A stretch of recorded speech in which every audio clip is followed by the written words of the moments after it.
Dear students, let's read the chapter further. In previous part, we saw that a poor peasant from Champaran named Rajkumar Shukla went to meet Gandhiji and requested him to come to Champaran and solve their problem, which was related to indigo plantation, as they were oppressed and maltreated by Britishers and landlords. So what happened next? Let's read the chapter further. At this point, Gandhi arrived in Champaran, और इस समय गांधी चंपारण में पहुंचते हैं. He began by trying to get the facts, और उनकी शुरुआत होती है, वो अपने काम की शुरुआत करते हैं फैक्ट्स कलेक्ट करने से, facts related to the case. First he visited the secretary of the British landlords association. सबसे पहले वो ब्रिटिश लैंडलॉर्ड एसोसिएशन के सेक्रेटरी से मिलते हैं. The secretary told him that they could give no information to an outsider. और secretary उनको मना कर देता है कह के कि वो आउटसाइडर को कोई इन्फॉर्मेशन नहीं देगा, क्योंकि वो उसके पास फैक्ट्स कलेक्ट करना चाहते थे, जानकारी चाहते थे इस केस से related. Gandhi answered that he was no outsider. लेकिन गांधी जी उनको बताते हैं कि वो नेटिव हैं और वो आउटसाइडर नहीं है, वो एक इंडियन ही है. Next Gandhi called on British official commissioner of the Tirhut division in which the Champaran district ले. इसके बाद तिरहुत डिवीज़न का कमिश्नर, जिसमें कि चंपारण डिस्ट्रिक्ट आता है, वो गांधी जी को बुलाता है, कॉल करता है.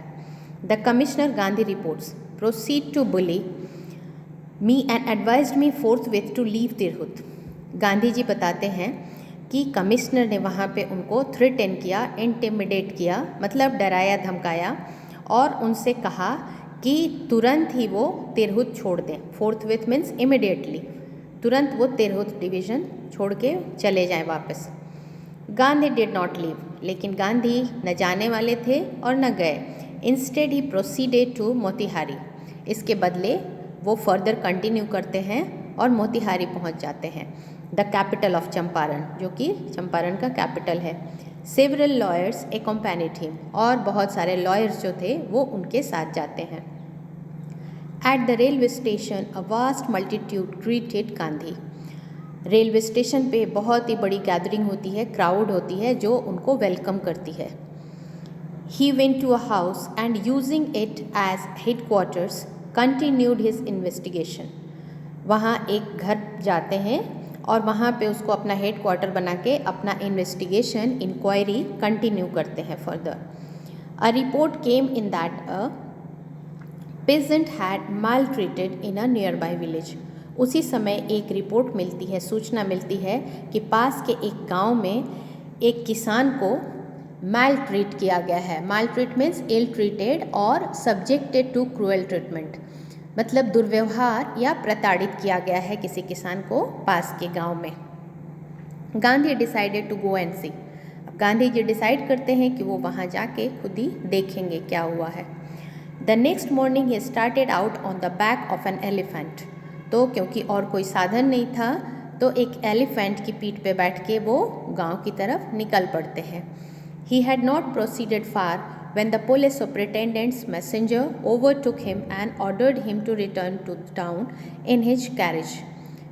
बहुत आगे नहीं गए होंगे उसी समय सुपरिटेंडेंट का, पुलिस सुपरिटेंडेंट का मैसेंजर जो होता है, संदेशवाहक जो होता है, वो आता है और उनको रोक के कहता है कि वो वापस अपनी उस हाथी में बैठे, हाथी वाली गाड़ी जो थी उसमें बैठ के वो वापस चले जाएं जहाँ पे वो आए हैं.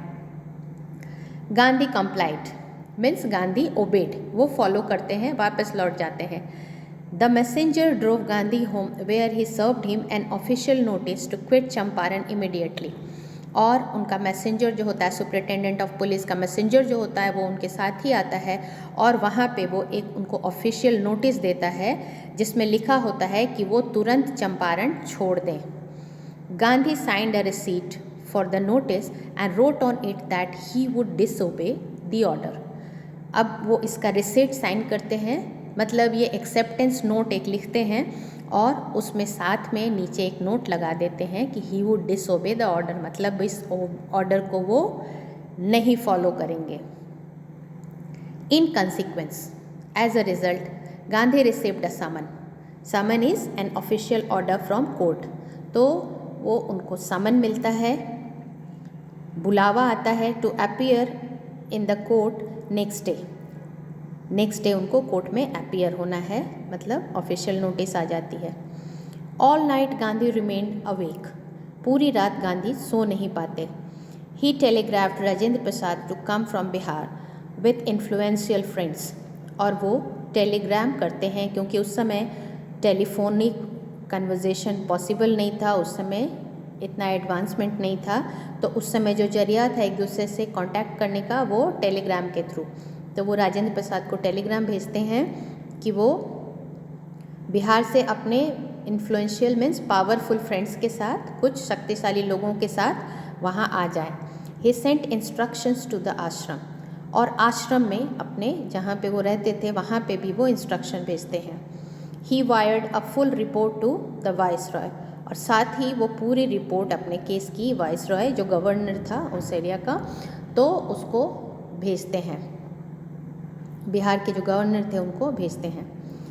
Morning found town of Motihari black with peasants, और क्योंकि सभी को पता चल जाता है कि अगले दिन गांधी जी को कोर्ट में हाजिर होना है, तो सारे पीजेंट्स जो हैं आसपास के फार्मर्स हैं वो सब वहाँ पे मोतिहारी में इकट्ठे हो जाते हैं। They did not know Gandhi's record in south Africa, तो उनको ये पता नहीं था गांधी जी के नॉन वायलेंट प्रोटेस्ट के बारे में, जो उन्होंने इनजस्टिस और ऑपरेशन के अगेंस्ट जो वाइट पीपल करते थे नेटिव अफ्रीकन्स और इंडियंस के साथ मेल ट्रीटमेंट था, उसके अगेंस्ट जो उन्होंने नॉन वायलेंट प्रोटेस्ट किया था एंड ही वन, उसके बारे में गांव के लोगों को पता नहीं था, वहाँ के आसपास के विलेजर्स को पता नहीं था।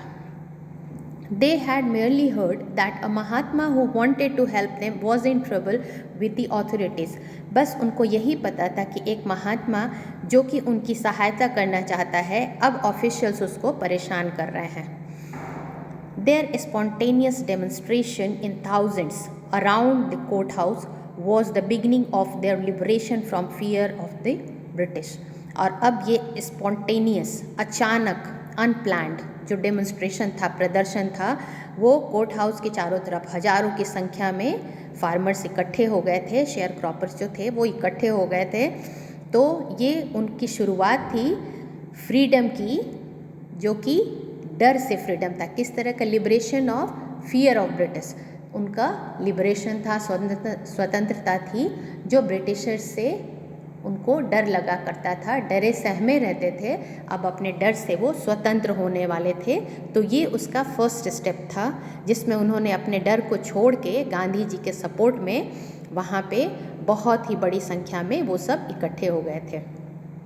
The official failed powerless without Gandhi's cooperation, अब ऑफिशियल्स जो थे वो बिल्कुल असहाय महसूस कर रहे थे अपने को, अगर गांधी जी सहायता ना करें तो, क्योंकि उनको पता था कि इस बड़ी क्राउड को गांधी जी ही मैनेज कर सकते हैं। He help them regulate the crowd, और गांधी जी ने ऐसा किया भी, उन्होंने क्राउड को मैनेज करने में ऑफिशियल्स की हेल्प की। He was polite and friendly, बहुत ही पोलाइट थे और उनका अंदाज दोस्ताना था।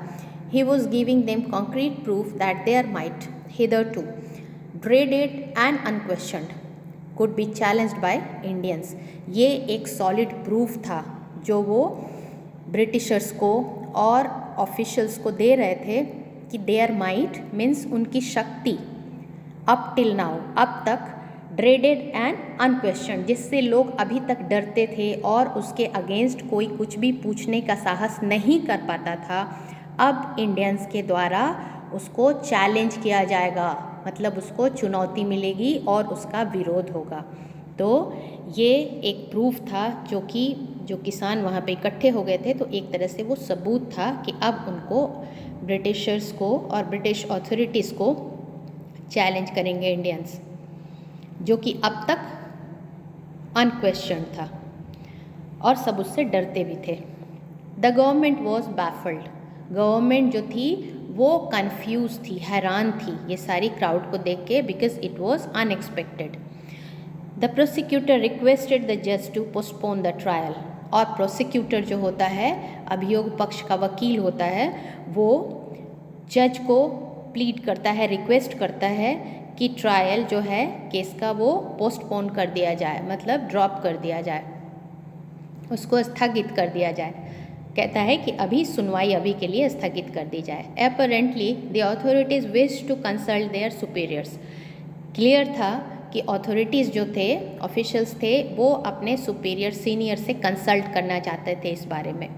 Gandhi protested against the delay, लेकिन गांधी जी डिले मतलब जो ये लेट हो रहा था बेकारण, उसके खिलाफ थे, वो उसको प्रोटेस्ट कर रहे थे। मतलब वो चाहते थे कि कोर्ट की सुनवाई हो जाए, कोई भी देर न हो, स्थगन न हो, स्थगित न किया जाए केस को। He read a statement pleading guilty, और उन्होंने अपनी तरफ से एक स्टेटमेंट पढ़ा, मतलब अपना एक स्टेटमेंट दिया जिसमें उन्होंने अपने दोष को स्वीकार किया था।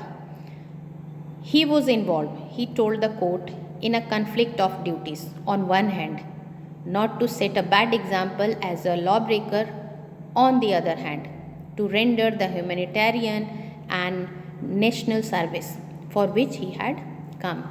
तो गांधी जी ने खुद को दोषी मानते हुए एक लिखित स्टेटमेंट दी।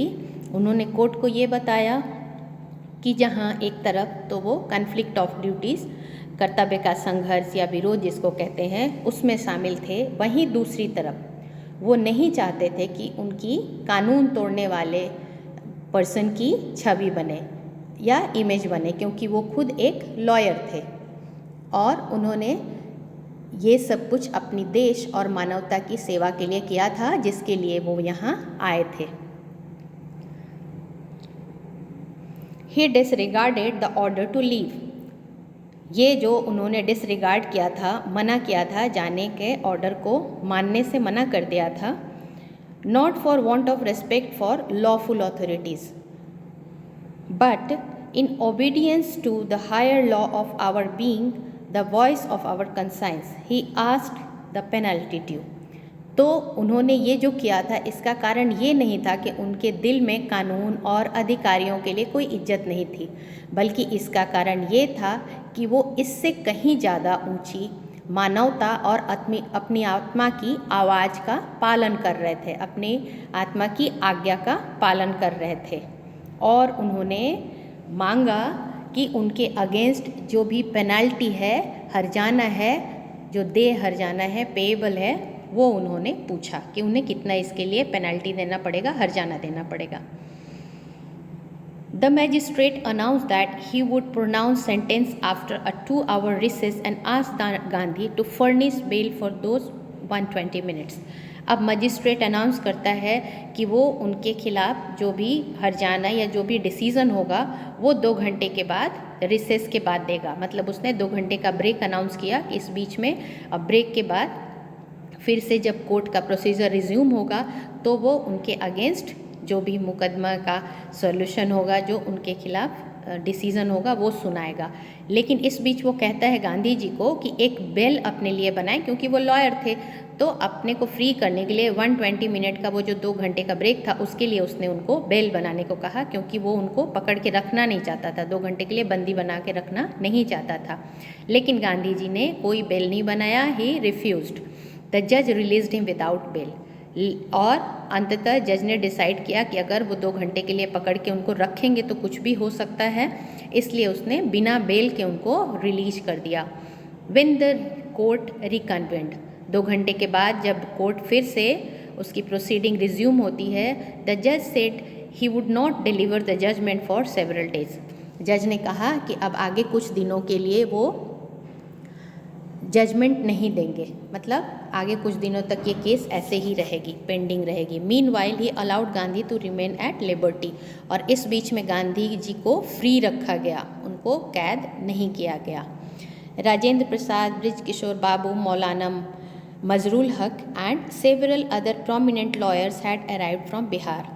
तो इस बीच में उनकी कॉल पे, उनके बुलावे पे राजेंद्र प्रसाद के साथ ब्रिज किशोर बाबू, मौलाना मजरूल हक और बहुत सारे प्रोमिनेंट पावरफुल लॉयर्स जो थे, फेमस लॉयर्स थे, वो बिहार से मोतिहारी आ चुके थे।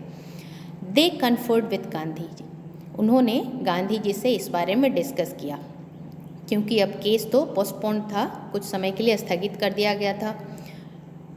What would they do if he was sentence to prison, क्योंकि सुनवाई हो चुकी थी और अगर ये डिसीज़न आता है कि गांधी जी को जेल हो जाएगा, तो गांधी जी ने पूछा कि वो क्या करेंगे अगर गांधी जी जेल चले जाते हैं तो. Why, the senior lawyers replied, they had come to advise and help him, and if he went to jail there would be nobody to advise and they would go home. कहते हैं कि वो उनकी सहायता के लिए आए हैं. The lawyers, senior lawyers ने रिप्लाई किया, had come to advise and help him, उनकी सहायता के लिए आए हैं, और अगर वो जेल चले जाएंगे तो वो फिर किसकी सहायता या एडवाइस किसको करेंगे, तो वो फिर वापस अपने घर चले जाएंगे, लौट जाएंगे बिहार जहाँ से वो आए थे. What about the injustice to the sharecroppers? तब गांधी जी पूछते हैं कि शेयर क्रॉपर्स के साथ जो इनजस्टिस हो रहा है उसका क्या. The lawyers withdrew to consult. अब लॉयर्स जो होते हैं वो वहाँ से मूव अवे हो जाते हैं, निकल जाते हैं, आपस में कंसल्ट करने के लिए डिस्कस करते हैं. Rajendra Prasad has recorded the upshot of their consultation, और जो आपस में उनका डिस्कशन होता है उसका रिजल्ट आउटकम क्या है, अपशॉट क्या है, वो राजेंद्र प्रसाद की वर्ड्स में कहा गया है. दे थॉट एमंग्स देमसेल्व्स, आपस में वो सोचते हैं, that Gandhi was totally a stranger, Gandhi ji जो कि बाहर से आए हुए थे, and yet he was prepare to go to prison for the sake of peasants, और फिर भी वो किसानों की सहायता के लिए जेल जाने को तैयार थे. If they on the other hand, और वो दूसरी तरफ being not only residents of adjoining districts, वो न केवल पास की डिस्ट्रिक्ट के, मतलब जहाँ पे ये इनजस्टिस हो रहा था वहीं एडजॉइनिंग डिस्ट्रिक्ट बिहार के वो रेजिडेंट थे, वहीं के रहने वाले थे, and also those who claim to have serve for these peasants, और साथ के साथ इन लोगों ने ही इन किसानों के केस भी लड़े थे. तो एक तरफ तो वो वहाँ के ही पास के डिस्ट्रिक्ट से बिलोंग करते थे और साथ में वही थे लॉयर्स जिन्होंने इन किसानों के केस लड़े थे इसके पहले. शुड गो होम, और अब वो क्या कह रहे थे कि अगर गांधी जी जेल चले जाएंगे तो वो घर जाएंगे, तो it would be shameful desertion. ये उन लोगों ने डिसाइड किया, आपस में डिस्कस किया कि ये बहुत ही ज़्यादा शर्मनाक पलायन या परित्याग होगा, उनका वापस जाना बहुत ही शर्मनाक होगा. Shameful desertion, desertion is withdrawing support despite responsibility, मतलब उनकी रिस्पॉन्सिबिलिटी होने के बावजूद अगर वो विड्रॉ करते हैं, वापस लेते हैं अपना सपोर्ट, तो वो बहुत ही शेमफुल होगा. They accordingly went back to Gandhi, और आपस में डिसाइड करने के बाद, विचार विमर्श करने के बाद वो गांधी जी के पास जाते हैं. And told him they were ready to follow him into jail, तो वो जाके उनको अपना डिसीज़न बताते हैं कि अगर गांधी जी जेल जाएंगे तो ये भी उनको फॉलो करेंगे, मतलब इनके पीछे वो भी जेल जाएंगे. The battle of Champaran is one, Champaran का जो युद्ध था वो जीत लिया गया, चंपारण की लड़ाई में हमारी विजय हुई. ही एक्सक्लेम्ड, गांधी जी जोर से उत्साहित होकर बोलते हैं. Then he took a piece of paper and divided the group into pairs and put down the order in which each pair was to court arrest. अब क्योंकि उन लोगों ने ये डिसाइड कर लिया था कि गांधी जी के पीछे वो खुद भी अपने आप को अरेस्ट करवा देंगे, तो गांधी जी ने पेपर पे पेयर बनाया कि मतलब बारी बारी से किस सीक्वेंस में उनको अपना सरेंडर करना है, अपने आप को अरेस्ट करवाना है. Several days later, Gandhi received a written communication from the magistrate informing him that the lieutenant governor of the province had ordered the case to be dropped. और कुछ दिनों के बाद गांधी जी एक रिसीव करते हैं रिटन कम्युनिकेशन, एक नोटिस उनके पास आती है जिसमें ये लिखा हुआ होता है कि लेफ्टिनेंट गवर्नर जो उस प्रोविंस का था, उस एरिया का लेफ्टिनेंट गवर्नर था, उसने ऑर्डर किया है कि केस को छोड़ दिया जाए, केस को ड्रॉप कर दिया जाए, मतलब अब आगे केस नहीं चलेगा, केस बंद कर दिया गया था. सिविल डिसोबीडियंस है ट्रायम्फ्ड, और पहली बार सिविल डिसोबीडियंस जो था, सविनय अवज्ञा, उसकी विजय हुई थी. The first time in modern India. So this is all about this part. Will read the rest of this chapter in our next part.